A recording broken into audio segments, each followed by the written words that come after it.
The Colossal collapse. Chris was there to witness it all. We talk about it next, right here on this edition of Locked On Golden Knights. Your Locked On Golden Knights, your daily podcast on the Vegas Golden Knights, part of the Locked On Podcast Network. Your team every day.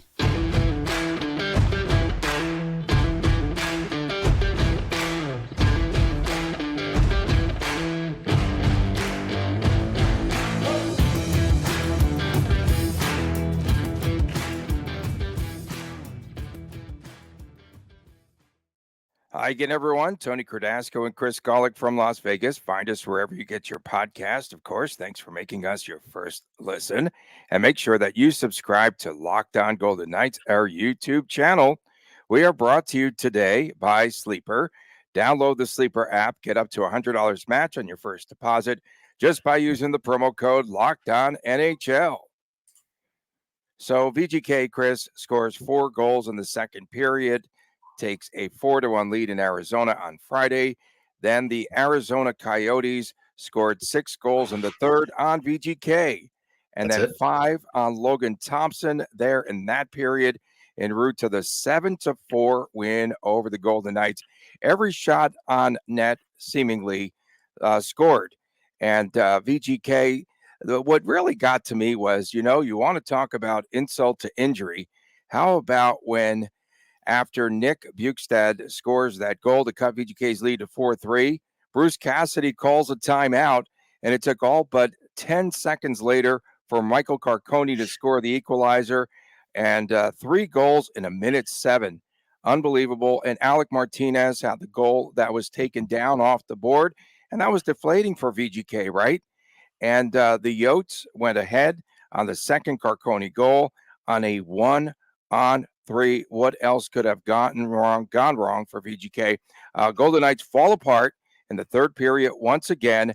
6 goals, Chris, to yet another non-playoff team. We've been talking about this. And VGK now in the second period, guess what? They are plus 22. Nobody cares because in the third period, since February the 1st, the Golden Knights have given up, Chris Gawlik, 43 goals in the third period since February the 1st. Take it from there. How do I take it from there? You just set the table perfectly. I mean, okay, so focusing on the game and not the bigger picture than that, Coyotes, full credits. They definitely hung in there, and they got 1, then they got 2, and they got 3, and the whole thing spiraled out of control, and Coyotes found a way to win a game at home, and full credit to them. It was a very interesting environment, and as a fan there watching the game, you get to experience both sides of it, right? First period, kind of boring, whatever. VGK didn't even look like they wanted to be there. They got 3 shots on goal or something like that. Second period, Coyotes score first. You're like, okay, it was a bad goal by Logan Thompson, whatever.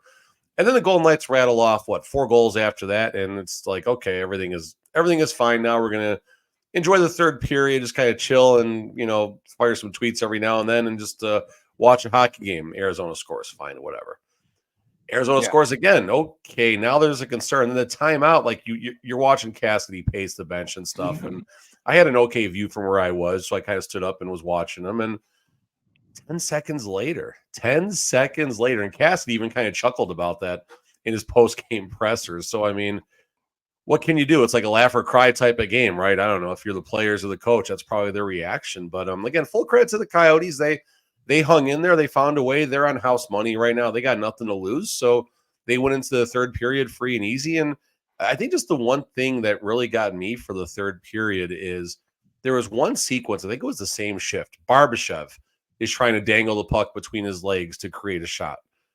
Jack Eichel does the same thing. It was the other way around. Eichel did it first and Barbashev did it second. And Barbashev's turnover, I think, is what led to the first or second goal of the comeback for the Coyotes, the turnover at the opposite blue line. So it's just a reminder, like there is such a slim margin between winning and losing games this time of year.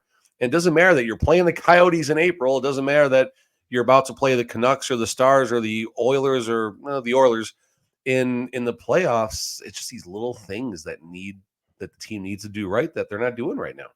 And earlier in that contest, Jack Eichel, a little hot dogging as well, as he jumped over the stick of one defender there too. And got the puck around him and what have you. LT was horrible. Logan Thompson, there's no way, I'm not mincing words. He was absolutely dog poo in this game. And the way to beat Logan Thompson, the sharp angle. Alex Kerfoot, the first one was a Carconi again from that about the same spot. Like he just can't track the puck from there. It's a bad goal, and listen, Logan had a terrible game. There's no sugarcoating Logan's game. It was a perfect storm of bad for the Golden Knights. Logan wasn't on. The team fell apart at the seams, and pucks found a way too. I mean, you got a puck that beats Logan Thompson. Let's be clear. He got beat, hits the crossbar, hits his back or his head and goes in. Fine, bad luck, whatever, but it still beat him. Another scenario where a puck deflects off White Cloud's stick. And Carconi's goal, the 1-on-3. The one on three. Exactly. The 1-on-3. These pucks can't find a way to get into the net whatsoever. So, like everything, if there's a positive, it all maybe happened in one period. Hopefully that's all the bad luck the team will have maybe down the stretch into the playoffs. So if there's a positive, let's take that as the positive. But Logan was bad. There's nothing to say.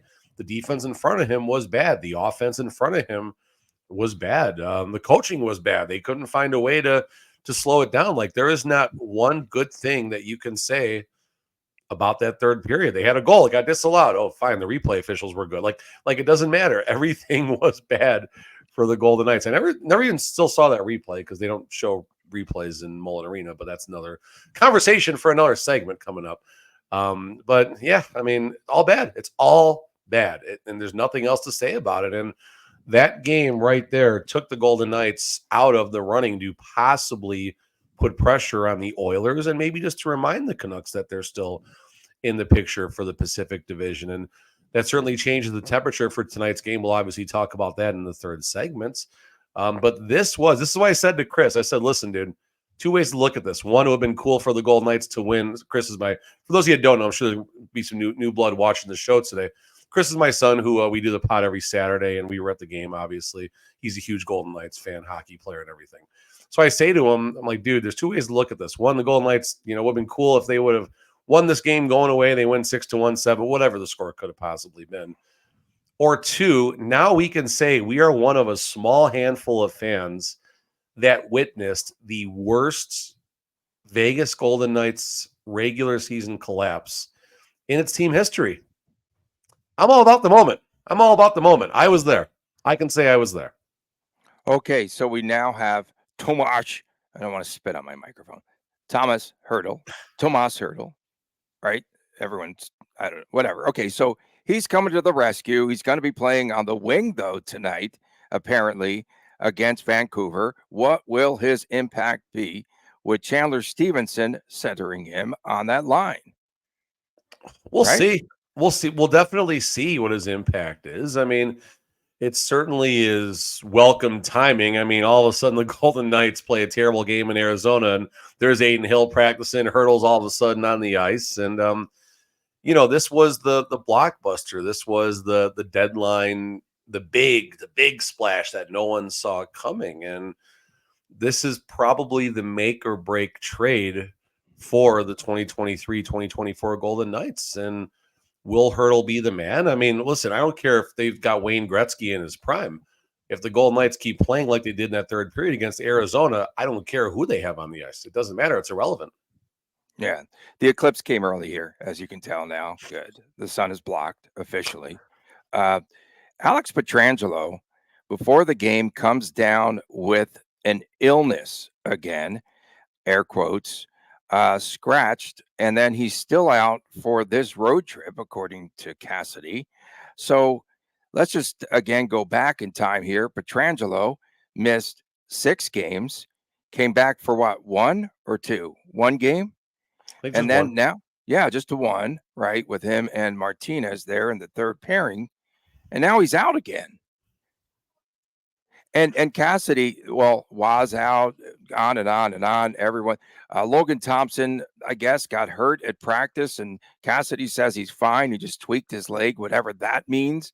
And Cassidy quipping yesterday, it's December all over again. That's the thing. I mean, there are so many different paths we can take as far as, We can take a lot of state-run media excuses is what we can get out I of this mean, tonight if they lose. If they Aiden Hill gets lose, on the ice, injuries, fine, cool, watch. but he's not going to be available, but he'll probably be on the road trip. Okay. He's Looks not like he'll Hurdle's if playing he's today. ready We'll hope that if he's happens. ready, Aiden Hill's gotta start. I mean, no? He's not, it's not going to be tonight. It's not going to be tonight, but Well, it'll Cassidy definitely said not be. tonight, but who knows? I mean, yeah, and I don't buy the fact that when the goalie leaves practice for a second, I mean, look at Aiden Hill's workload all of a sudden, or sorry, Logan Thompson's workload as of late. When's the last game that Logan Thompson hasn't played? He's on a streak of what, 6 or 7 games 6, right now, right? probably 6, I would guess. Yeah, What I about the mean, other guy? The other guy tonight? No? Patera, Seville, who knows? I mean, who I was looking Seville. yesterday to see who played because the Silver Knights played a game yesterday.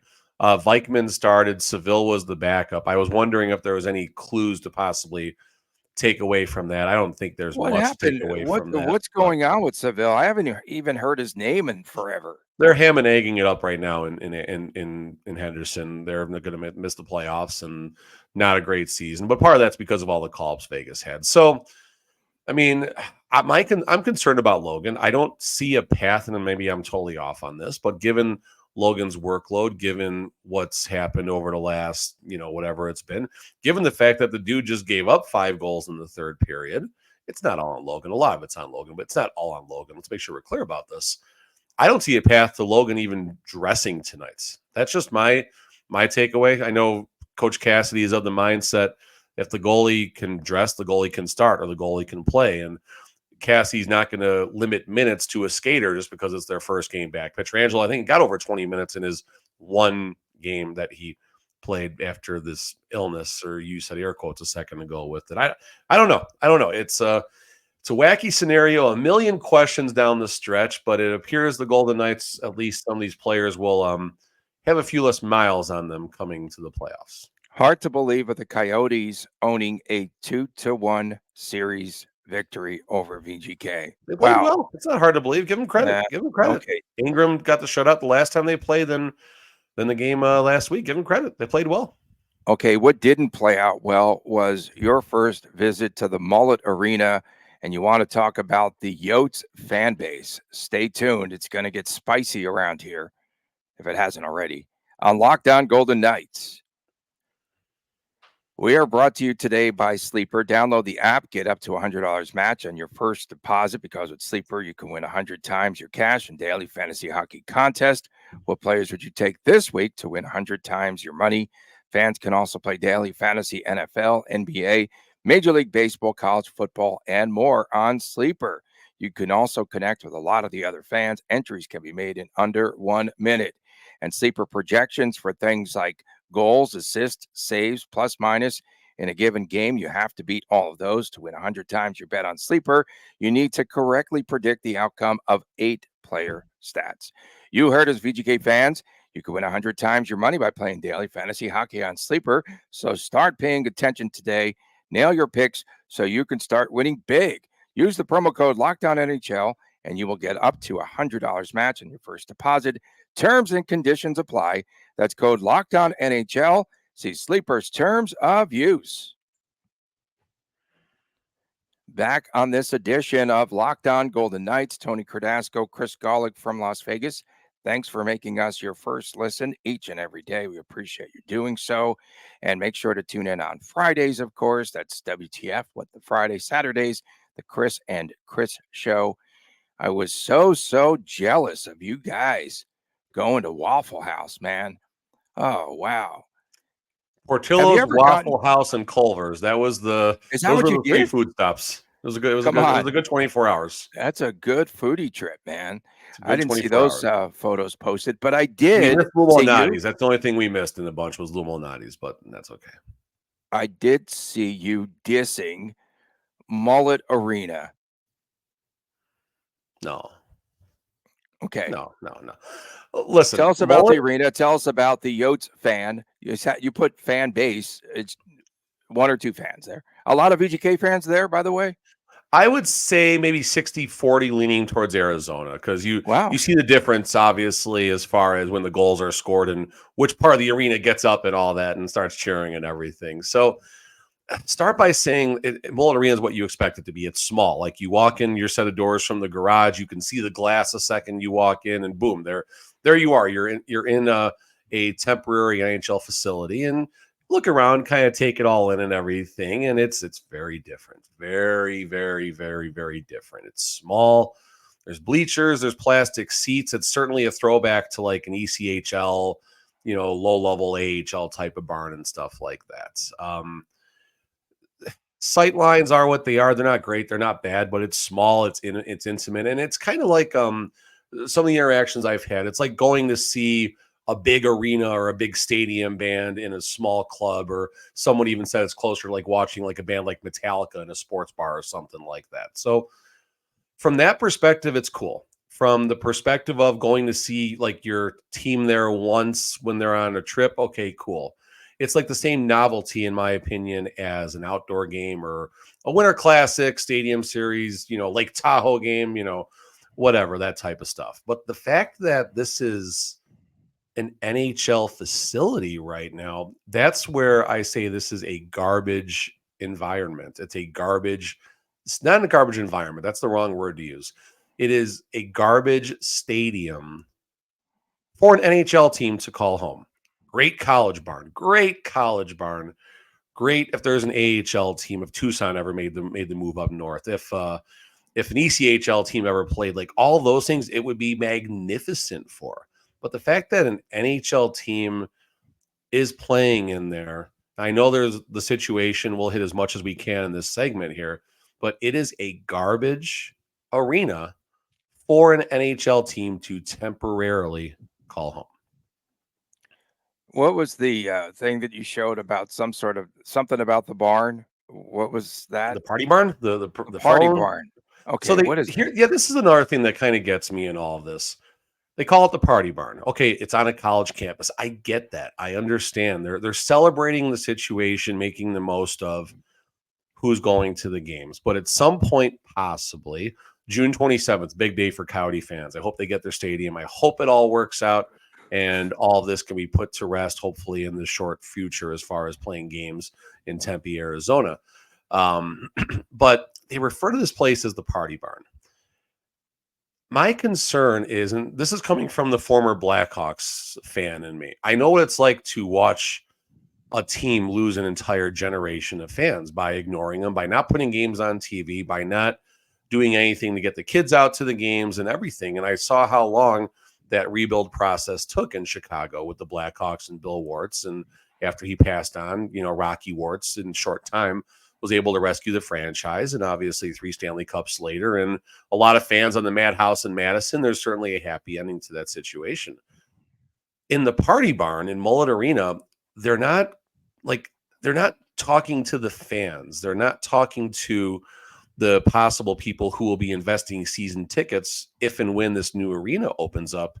I forgot what end of Phoenix, North Phoenix, South, whatever end of Phoenix they're talking about putting this new arena in. Like, it just feels like they don't have a fan base. And when I say a fan base, I'll make sure I'm clear about this. As far as people going to the games and being communicated to, and I know everyone's like, okay, it's a 4,600 seat arena. How can they go to the games? And it's a fine statement, whatever. But is there going to be enough support now? So this is a conversation that I had. And I had a lot of great interactions. Like, I have no regrets about this post or any of my posts. I'll be clear about this. It's gone crazy. Maybe viral is the word we can use. It's been fun interacting, and most of the interactions. You've been chirping it. Oh, I've definitely been chirping. The chirp yesterday about the fan base showing up and supporting, that was definitely a chirp, no doubt.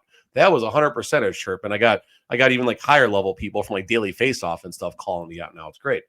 So this is something interesting here. I pulled up going all the way back to 96 when the team started playing in Phoenix, as far as what their average attendance was. And I think they moved to Glendale in 2003, I want to say. When they first started playing in Phoenix, they're getting like 15,000 people for the games. They had a drop off down to 13,000 in 2001. And then you see a run of 15,000, basically they're between 14-8 and 15-4 from 2003 to 2009.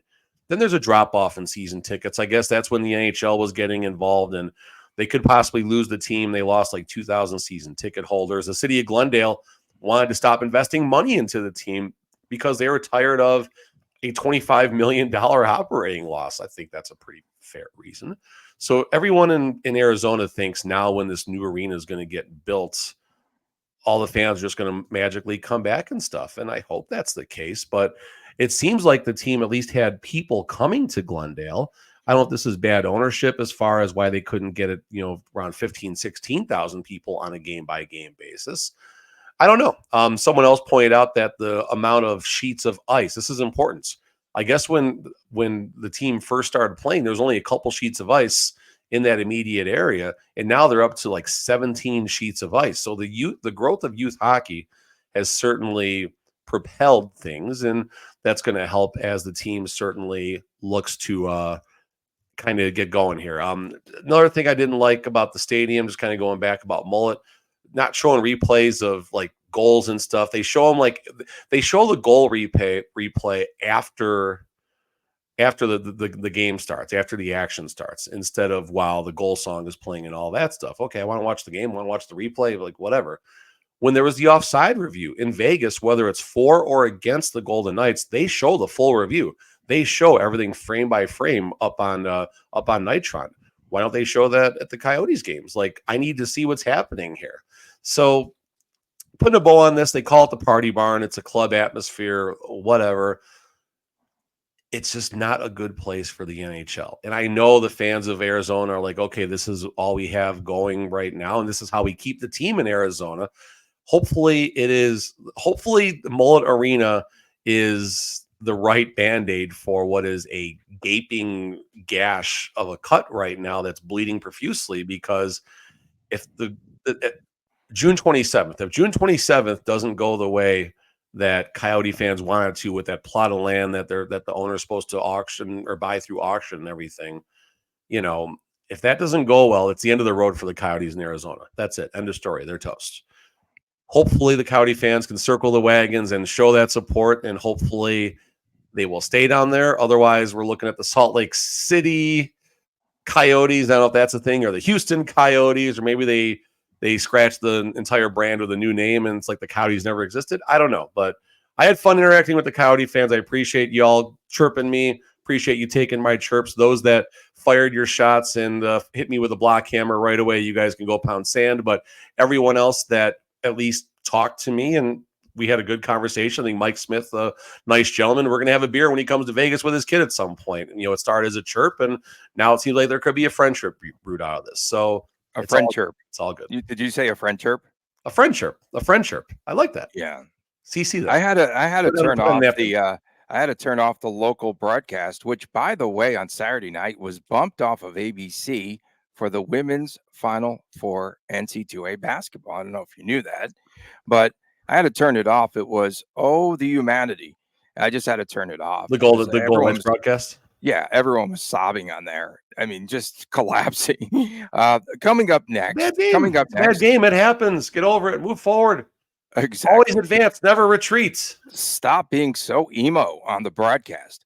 Coming up next, what seemed like an insurmountable lead in the Pacific Division for the Canucks has now dwindled down to just 3 points. Chris Gawlik over Edmonton. VGK can actually help out the Oilers with the win in Vancouver tonight. We talk about it next right here on this edition of Locked On Golden Knights.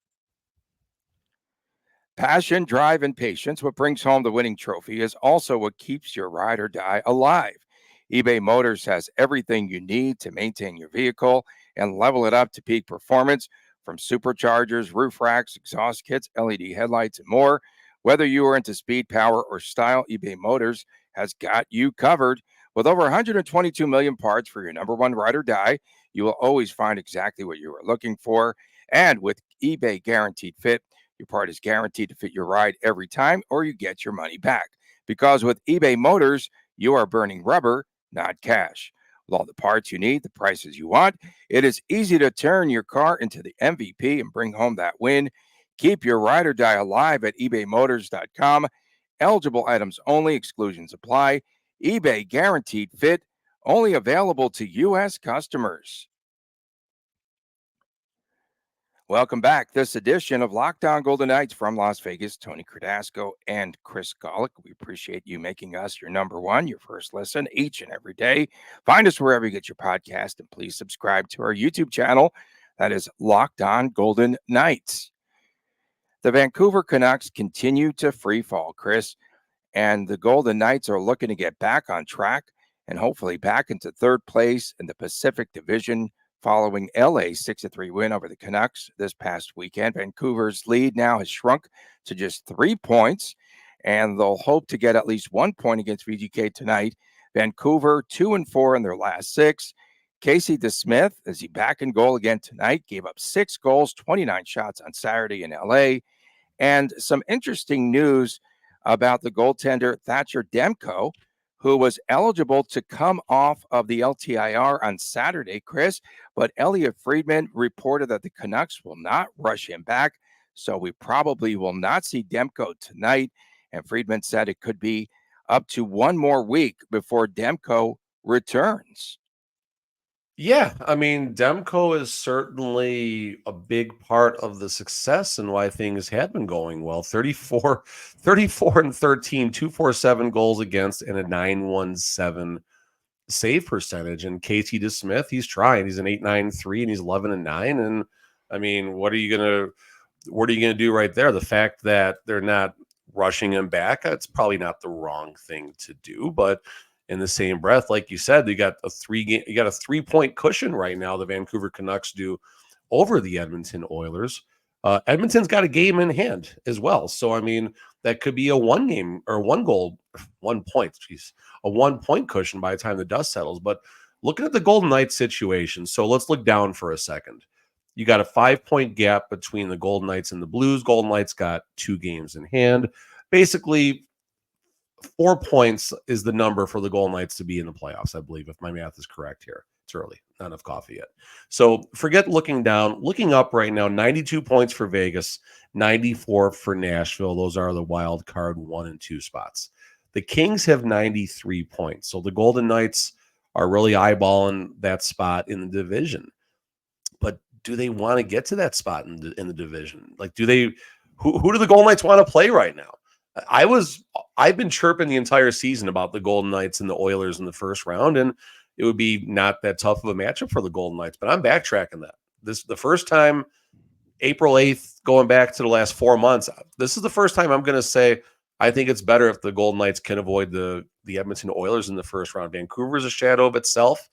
Golden Knights have had success against them, and I don't know if Vancouver is necessarily ready to take that step.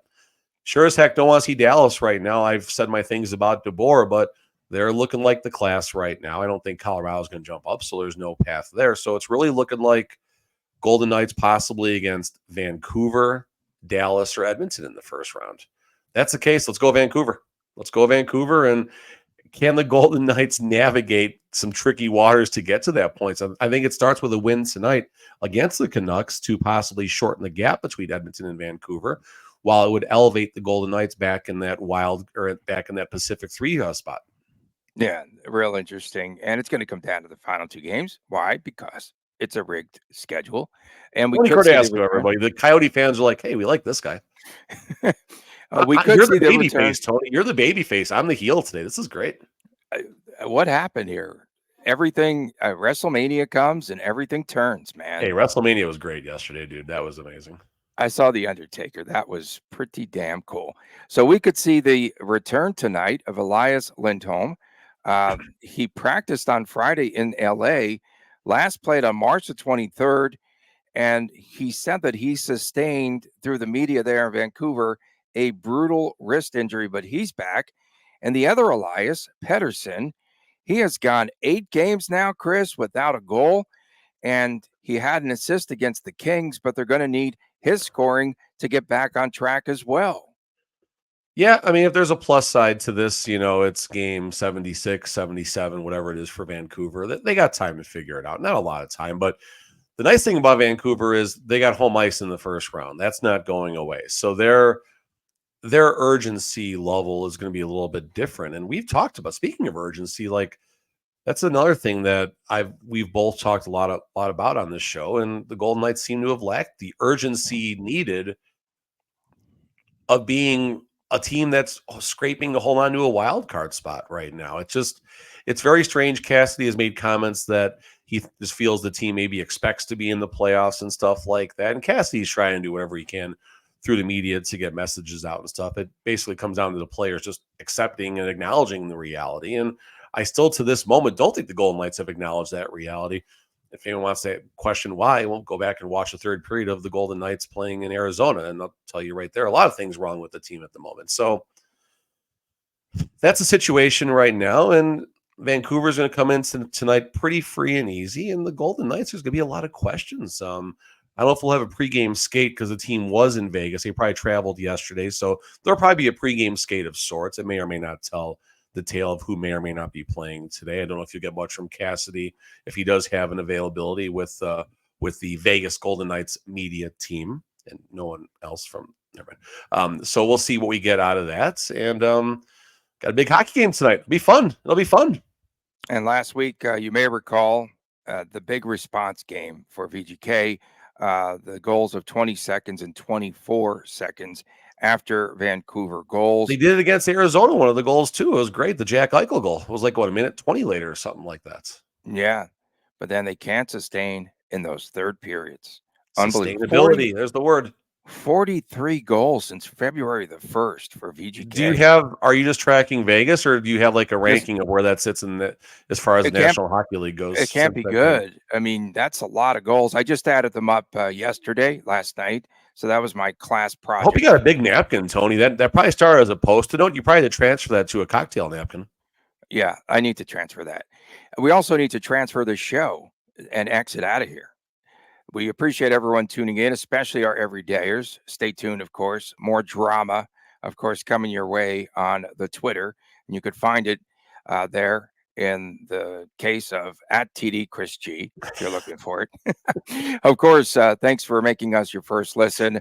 On Fridays, it's WTF. Saturdays, the YouTube exclusive, the Chris and Chris Show. Subscribe at Locked On Golden Knights. From a man, Chris Gawlik. So jealous. Waffle House. It was good. For Chris Gawlik, I'm Tony Cardasco from Las Vegas. We'll see you again tomorrow with a recap of the VGK Vancouver game and much, much more right here on Locked On Golden Knights. Take care.